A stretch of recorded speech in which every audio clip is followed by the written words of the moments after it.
Hey, what's going on? So I lived in Las Vegas for about 5 or 6 years. I met a lot of people that were, worked in the entertainment industry or whatever you want to call it. I did some pest control for some people in the news that worked on the news. And one of the people that I knew that I did service once on a day where the other guy had a vacation was George Knapp. So I didn't know. I've seen him on the news. That was it. So I go to his house. It was a real regular house in the older section of Las Vegas, off of near Fremont Street. So basically, I go to his house. It's off of Maryland and Sahara. Okay. So I go to his house. How are you? Da da da da da. He would go, "This is what I want you to do.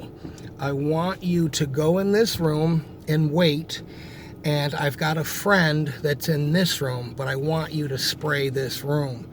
But here, come in here, shut the door."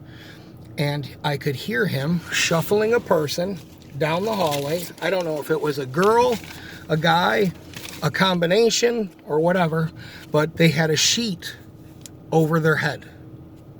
This is real, okay? This is really happening. So I'm like, Las Vegas is Las Vegas is a weird ass place. I'll just tell you that right now. All right. So he knocks on the door. "Go ahead, come in the room. All there's in the room is a bed. No, you can't tell what gender or anything like that. Okay, spray the room." He watches. Go back in this room. He shuts me in there. I'm waiting. He shuffles the person back down the hall. Then I go, we go into the kitchen, and in the kitchen, you look out near the back deck and, the back patio, and there's a sleeping bag on the back patio and a pizza box, right?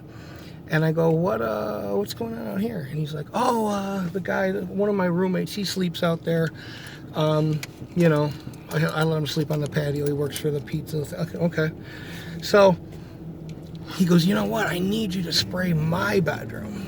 I go, "All right."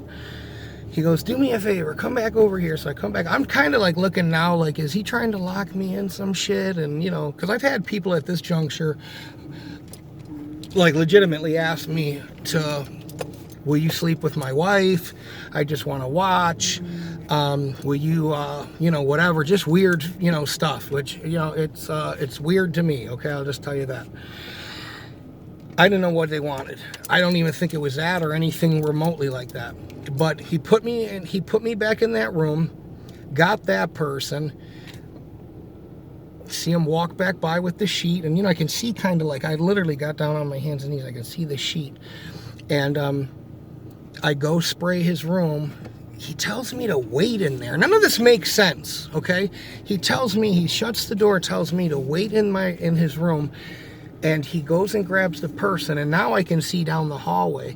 And he grabs the person. The person has a sheet over their head. It looks like girls' painted toenails, right? And he brings them back in that room. And that was my experience with George Knapp. It took about 30 minutes to do a 5-10 minute pest control service. I worked for American Pest Control on 69th Street. I used to do Africanized bees and all kinds of stuff. I'm just telling you, it's a weird story. I don't know much about it. I'm doing pest control right now. Number 302. Let me see where 302 is. It's right here. All right. That's the story. He went on to become this UFO guy. I don't know what to make of it. I don't know what it was. I don't know if it was a prostitute, a person that had a different gender thing or what. I don't know. I just know it was weird. It's a weird story. I don't really tell it because there's no real boom to it, but that's how it went down. That's what happened with George Knapp.